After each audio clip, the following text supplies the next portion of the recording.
Makalah yang ke-17 Al-Hikmah As-Sab'a Asyrah ya.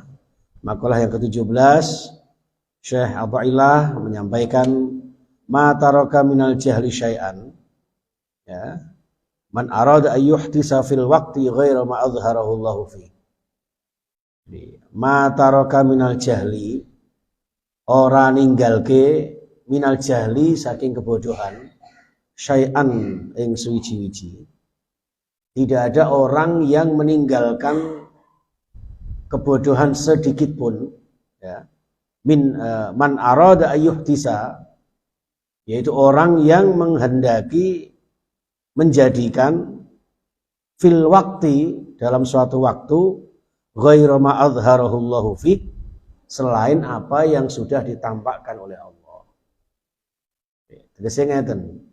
Tidak ada orang yang paling bodoh di dunia ini kecuali orang yang tadinya sudah ditentukan oleh Allah.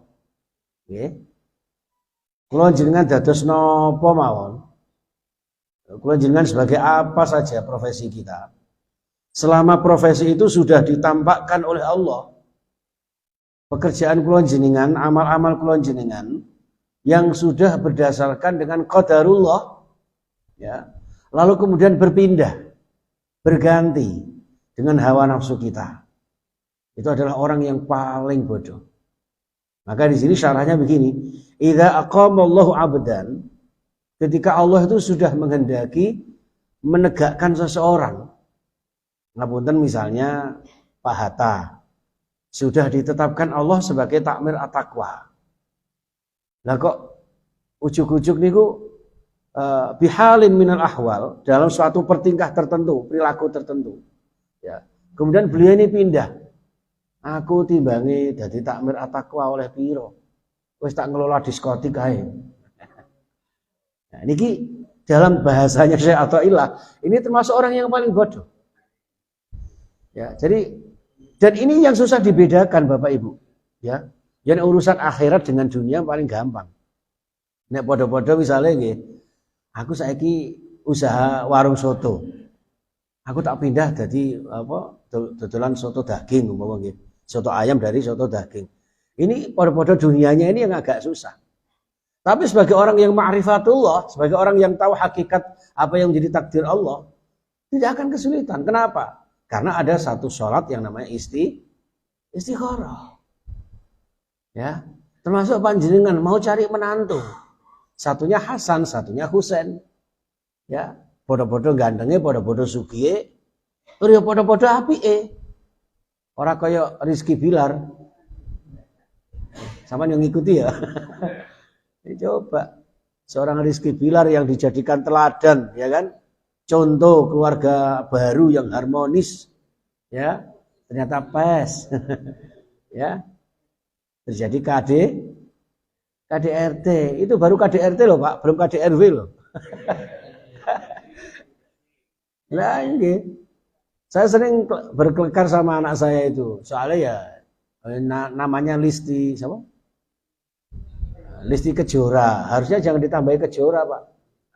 Wong Kejora itu singkatannya Kejora itu keluarga hancur ora sejahtera. Kejora, keluarga ajur ora sejahtera. Naudzubillah, mboten. Ini hanya sekedaran aja ya. Masya Allah. Jadi gitu. Idza aqama Allahu 'abdan bi khalin minal ahwal badaniyan aw qalbiyan.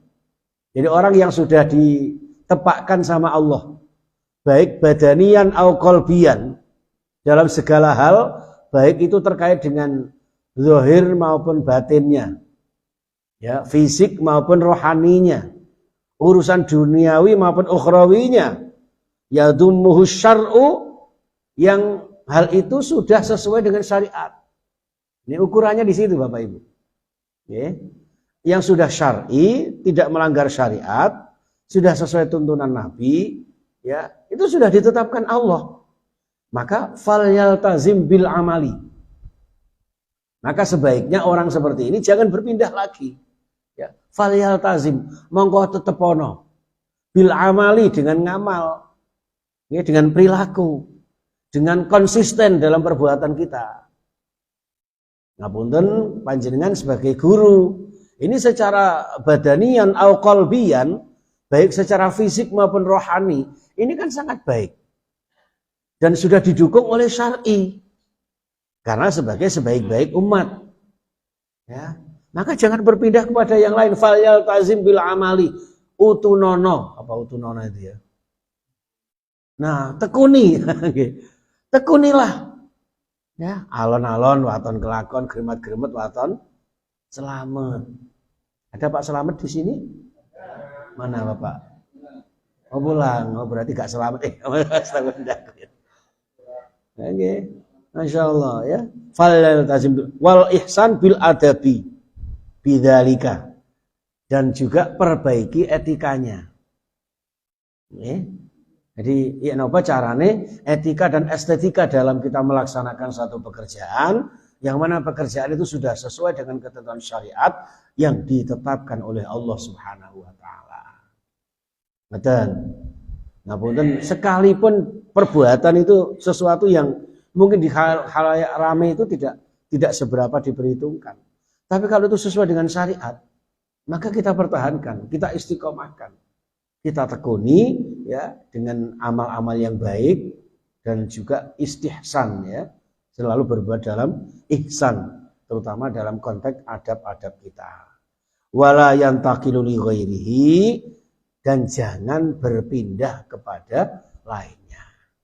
Hatta, nah ini Pak, hatta yang kulahullahu ya, sehingga Allah memindahkannya ya ke tempat yang lain.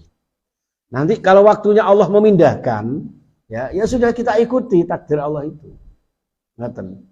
Kalau jenengan enggak usah petakilan, enggak usah apalagi sampai mereka yasa, ya napa carane aku pindah dari sini dengan segala macam cara, bahkan tidak menutup kemungkinan tidak peduli halal haramnya.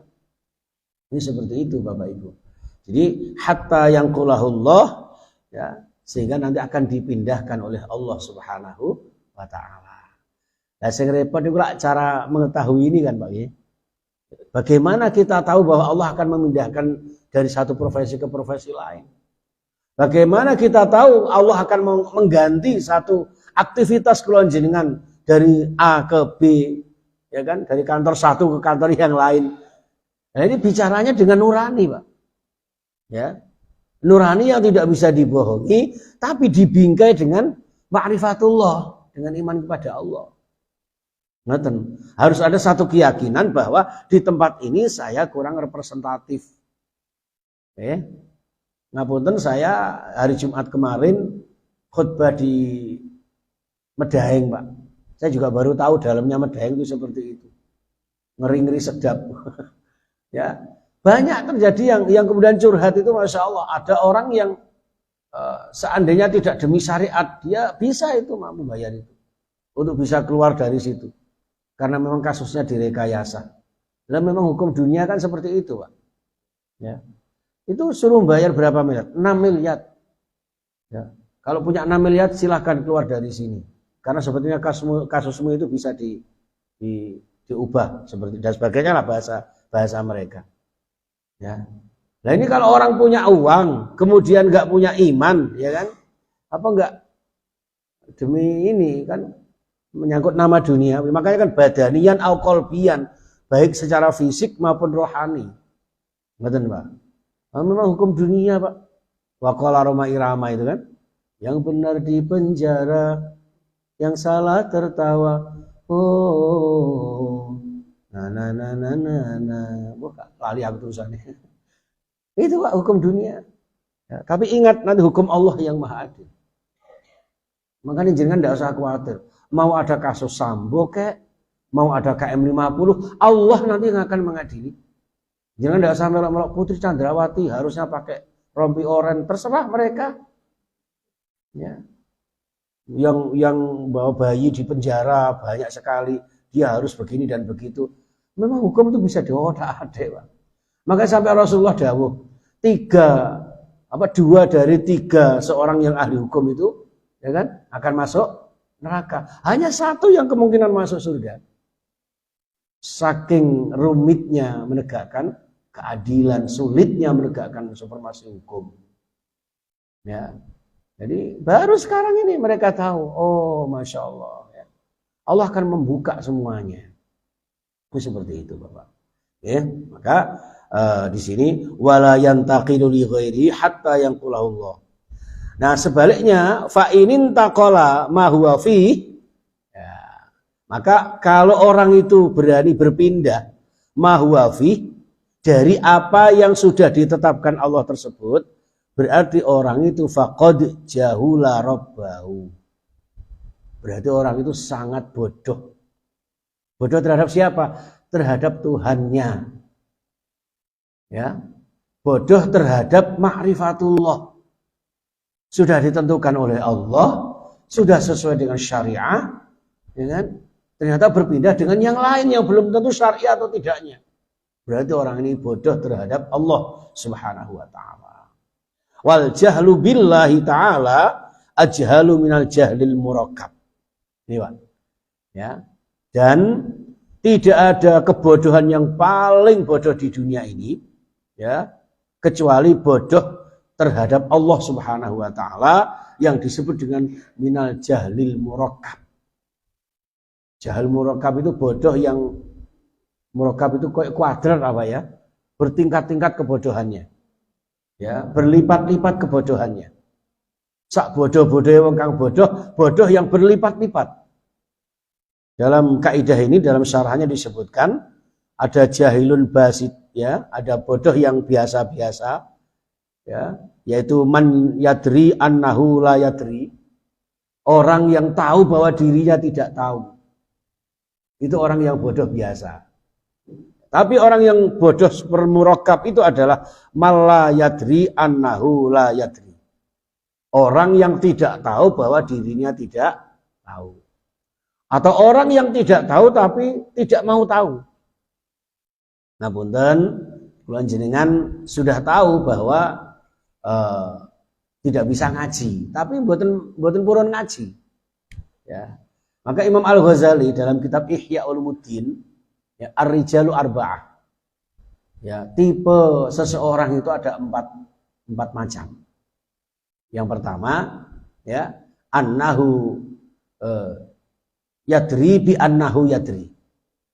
Orang yang tahu bahwa dirinya tahu. Orang yang alim, orang yang ngerti, orang yang pinter, dan menyadari tentang kealimannya, kengertiannya, dan kepinterannya. Ya, Masya Allah. Misalnya Ustadz Toha, ya, atau Ustadz Musa, ya, tahu bahwa saya ini alim, saya pinter ngaji, dan saya harus melakukan pembelajaran, saya harus menyampaikan kebenaran pengertian ilmu saya ini kepada orang lain. Nah, ini kata Imam Al-Ghazali, fattabi'uh, ikutilah dia. Satu. Yang kedua, tipe seseorang, ya, yang annahu yadri bi annahu la yadri. Ini yang jahilun basit tadi. Ya. Orang yang tahu bahwa dirinya tidak tahu. Nah, orang seperti ini fastarshiduh, maka tunjukilah dia. Saya ini tidak tahu. Ya. Saya bodoh, saya nggak bisa ngaji. Ya, terus akhirnya apa? Ditolong. Ya, dia berusaha bagaimana mendapatkan ilmu. Karena menyadari ketidaktahuannya. Nah, yang ketiga, ya, rajulun, ya, la yadri annahu la yadri. Orang yang tidak sadar bahwa dirinya tidak tahu. Fastaiqidu, maka bangunkan dia. Berarti dia sedang tertidur. Bangunkan, diajak ngaji. Sampai niku gak ngerti, iya tak elingno. Iya tak, gitu seperti itu. Ya, itu. Jadi yang keempat, ya, yang keempat, annahu la yadri bi annahu yadri. Orang yang tidak menyadari bahwa sebetulnya dia ini pintar tapi tidak tahu, tidak sadar. Ya, tidak sadar kalau dia ini ternyata pintar. Ya, maka orang seperti ini bisa menjadi bahan pertimbangan untuk kita jadikan sebagai pertemanan kita. Maka di sini jangan sampai kula jenengan termasuk jahilun murakkab. Rajulun la yadri bi annahu la yadri. Wis gak ngerti, enggak tahu tapi enggak mau tahu. Apalagi terhadap Allah Subhanahu wa taala. Itu adalah ajhalu minhu. Ya, yaitu orang yang paling bodoh terkait dengan tidak mengetahuinya terhadap Allah Subhanahu wa taala. Ini jamaah sekalian rahimakumullah. Maka bagaimana mungkin ya seseorang yang kenapa dikatakan paling bodoh? Karena dia tidak menyadari aku iki sing gawe sapa. Asalnya tekan ndi. Terus tinggi apa kan? Menungso niku kudu la'alakum tatafakkarun kan ngoten, Pak. La'alakum tatafakkarun, la'alakum taqilun. Ngoten. Lah nek mboten sempat mikir ngoten niki orang yang paling bodoh, Pak. Nggih, ajhalu minhu al-jahlu billah. Yang paling bodoh di antara orang yang bodoh adalah yang tidak menyadari siapa Tuhannya. Untuk apa kita diciptakannya? Ya. Jadi kita ini dari mana? Untuk apa? Mau kemana? Nah, ini sing sering kula aturake orang sing tidak ngerti sangkan paraning dumadi. Niki ketoke kan bahasa Dharma Gandul ya, Pak ya. Ini sebetulnya kan kita ini minallah, kan ngoten, Pak?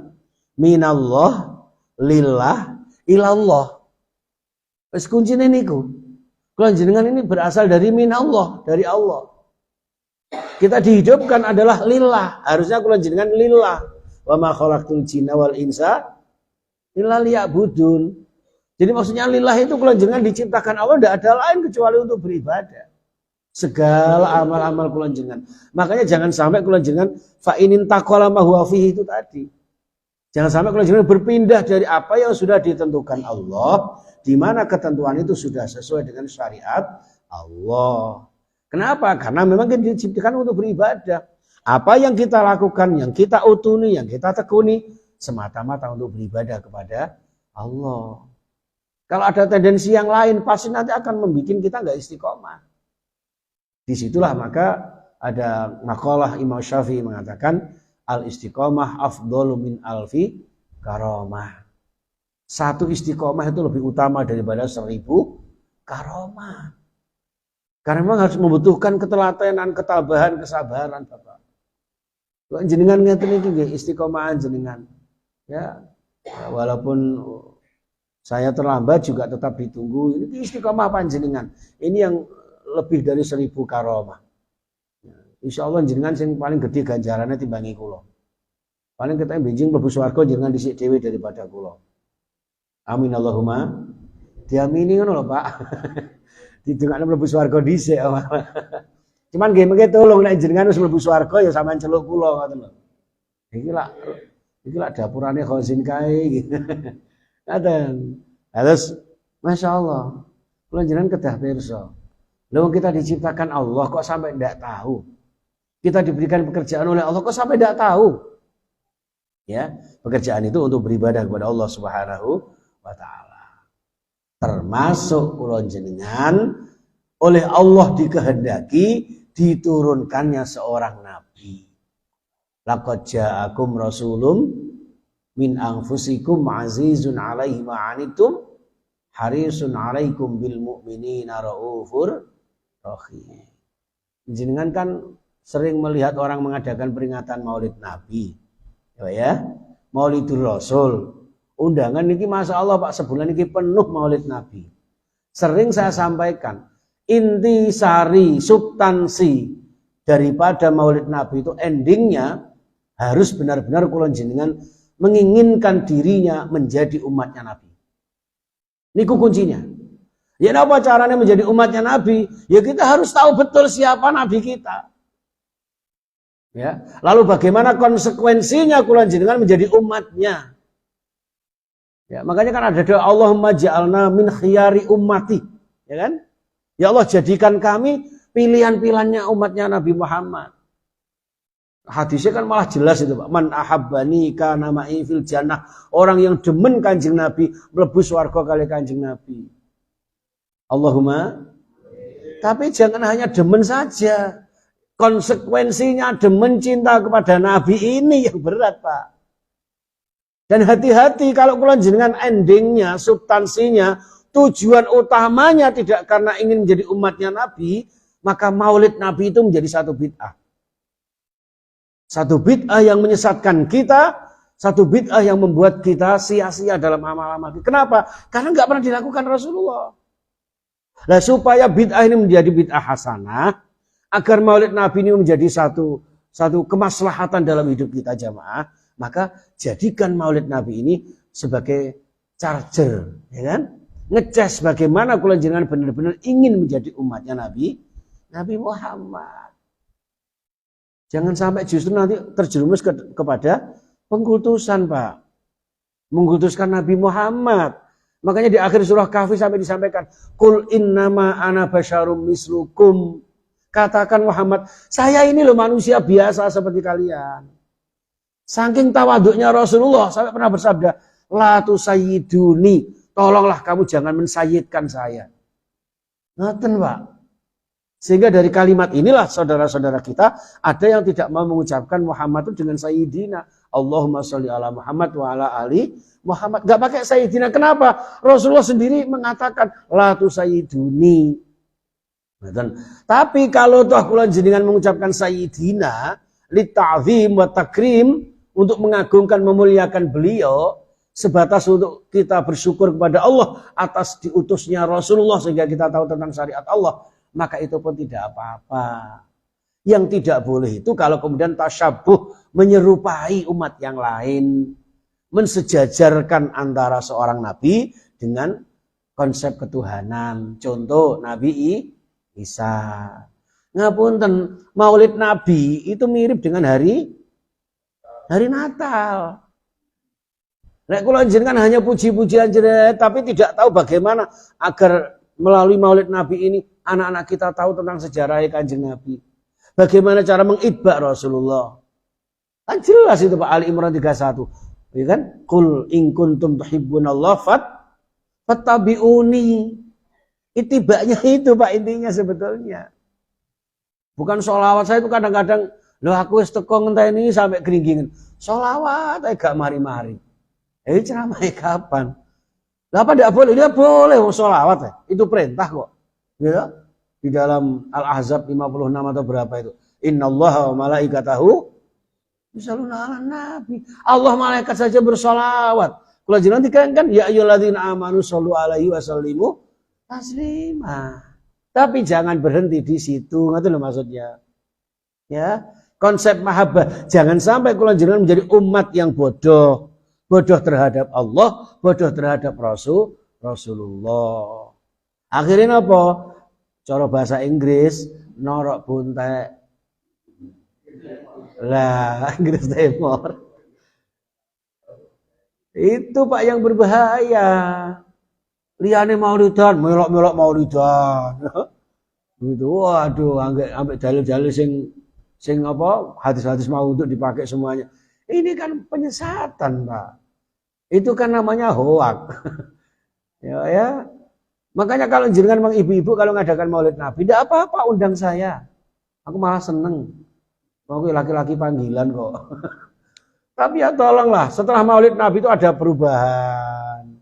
Ya, menjadi umatnya Nabi Muhammad, asyidda 'alal kufar ruhama'u bainahum. Itu saja kadang-kadang lo ngakuni umat Nabi Muhammad. Kadang-kadang justru sebaliknya, Pak. Bersahabat dengan orang lain, tapi ambek kanca muslim dhewe malah tukaran. Hanya beda masalah usoli ambek situke ngono dilokno, salat ke usul. Ngono. Gara-gara salatnya gak kunut, gak gelem jamaah. Ya apa sih? Mau terima gitu aja. Ya itu yang bahaya, Pak. Jadi ukhuwah Islamiyah selama tidak bertentangan dengan syariah. Lalu jangan wis netepi syariat Allah, wis istiqomah teng Masjid At-Taqwa, masjid yang paling indah, paling nyaman, paling khusyuk di salat. Ya udah. Ada loh Pak orang itu yang komentar, apa Pak sampean salat nang kono? Nang kono iku salat iku modele ngene, modele ngono. Enggak ada yang model-model. Ya. Salat jenengan modele Rasulullah sudah. Mau pakai bismillahirrahmanirrahim dibanterkan atau tidak, enggak usah mengelokkan. Apa mengelokkan itu? Apa iku? Salat nang kono gak kadek bismillah. Emang kenapa kalau gak pakai bismillah? Salahno Masjidil Haram kok. Seperti itu. Wong kita ikuti ini sunnah Rasulullah. Dene kok ono sing pakai bismillah. Itu juga tidak masalah, salatnya tetap sah. Sing gak sah niku nek jenengan pas salat Allahu Akbar bismillahirrahmanirrahim ditambah dengan kalimat wong kok ngene kok dibad. Itu loh Pak. Nah, dalam konsep seperti inilah yang harus difahami umat Islam. Jangan sampai kita ingin menjadi umat Nabi Muhammad, tapi tidak tahu bagaimana seluk-beluk dakwahnya Nabi Muhammad, sirah Nabi Muhammad, suka dukanya Nabi Muhammad. Wajib loh Pak bagi kula jenengan putra-putri kula jenengan ngeten iki mengetahui sejarah Nabi Muhammad itu, minimal keluarga inti. Lah kadang-kadang mboten apal loh Pak. Ditakoni sapa ibuke Nabi Muhammad? Jangan-jangan malah Siti Markona. Nah ini kan bahaya Pak. Ayo terang-terangan saja. Anak kita coba kita tebak, kita bedai Pak. Anak putra putrine Nabi Muhammad ada berapa? Siapa saja namanya? Pasti tidak hafal. Lebih hafal artis yang namanya Farel. Wes kok ngono diundang meneh tekan presiden, ya kan? Tidak ada loh, nggak pernah presiden ngundang seorang anak yang hafizul Quran. Bayangkan Pak, mbak terima ngono, ngono ku guaya, anaknya nyanyi, wong kok ngene dibanding-banding ke, ibunya nyaut, ya kan?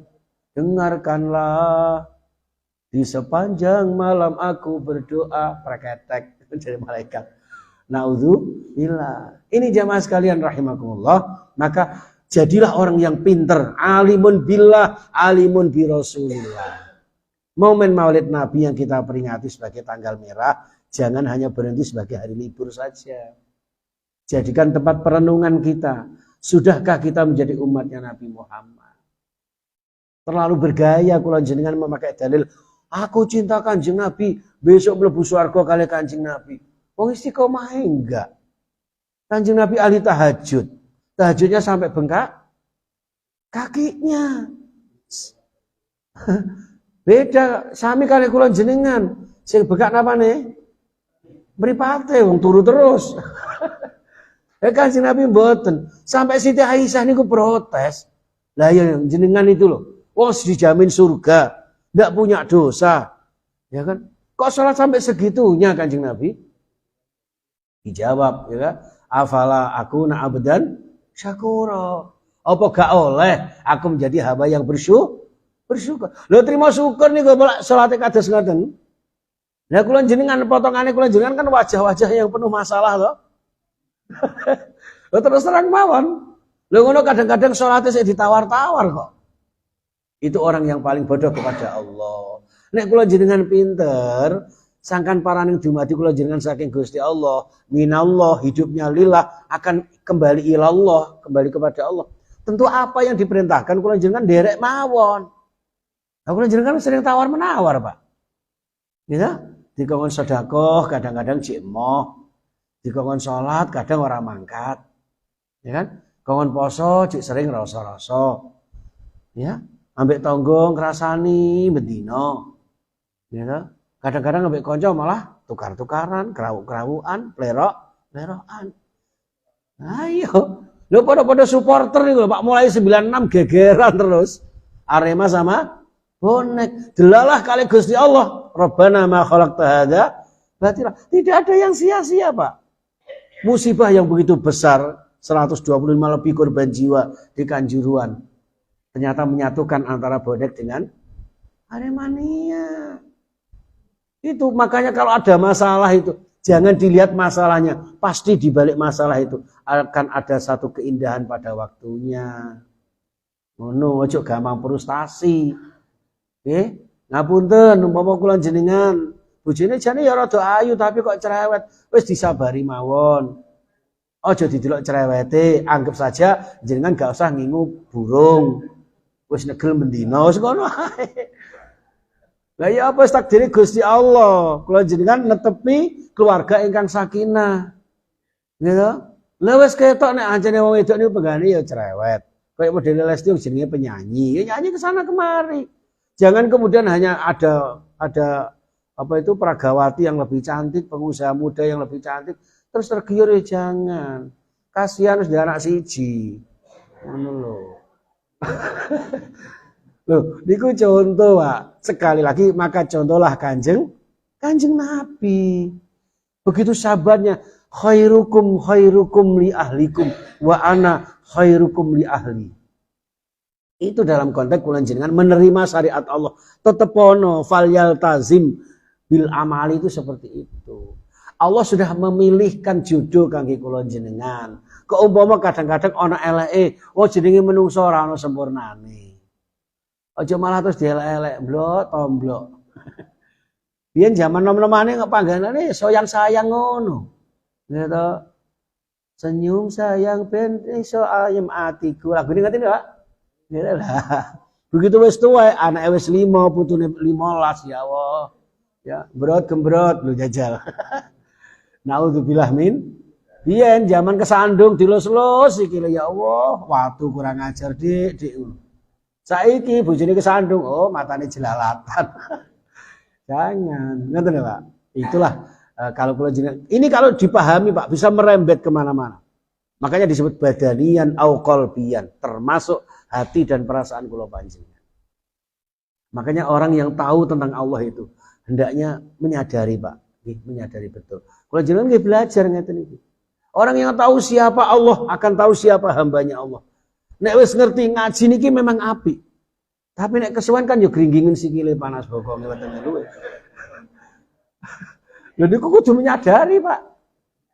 Nek gak menyadari aku ngomong terus wong jenengan ya wis rada padang ngene. Pikirane melang-melang ngawur. Kan ngaten nggih. Masyaallah, subhanallah. Itu saja yang saya sampaikan. Ngapunten ingkang kathah ya.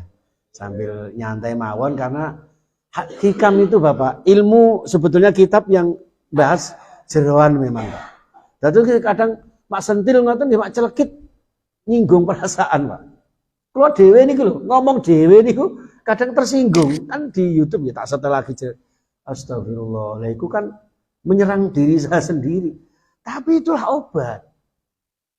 Nah, ya, jamu mesti pahit, disuntik mesti loro. Wah aku nih gak terpaksa arep budal haji, gak gelem Pak kalau divaksin itu. Dengan terpaksa, wedi loro jarum niku Pak. Padahal biasa nyuntik. Wedi kali suntik kalau niku. Baru kali itu Pak kalau niku kali suntik. Ya. Nah dan insyaallah. Ngaten mawon Bapak Ibu yang saya muliakan nggih. Monggo kalau mau ada pertanyaan singkat-singkat saja. Silakan. Ya Allah, ini juga takdirnya Allah ya, kok bisa ya, tapi ya karena namanya juga pembangunan ya kita terima dengan lapang dada. Kita mau ngamuk ya ngamuk dengan siapa. Mana kira-kira aku ngamuk apa ya terus bisa terbang langsung bisa dari jamaah jenengan kan ya tidak mungkin. Ya udah, dihadapi aja dengan santai. Kata anak saya, woles bro, ya nyantai bestie gitu kan, itu seperti itu. Oke.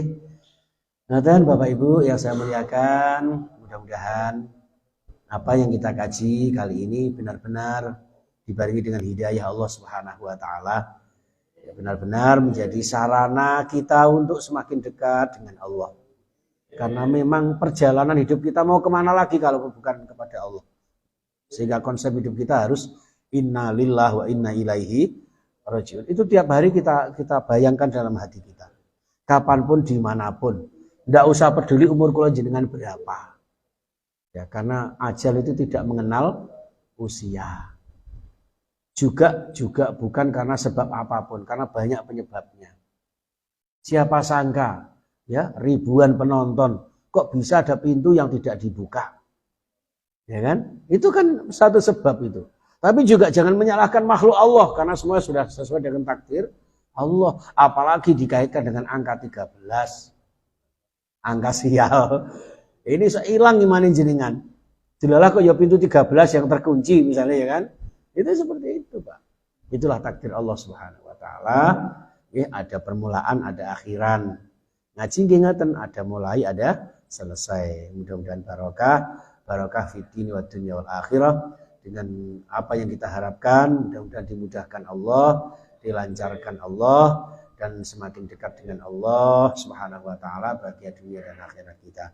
Amin ya rabbal alamin. Wal ahminkum subhanakallahumma wa bihamdika asyhadu an la ilaha illa anta astaghfiruka wa atubu ilaik. Assalamualaikum warahmatullahi wabarakatuh.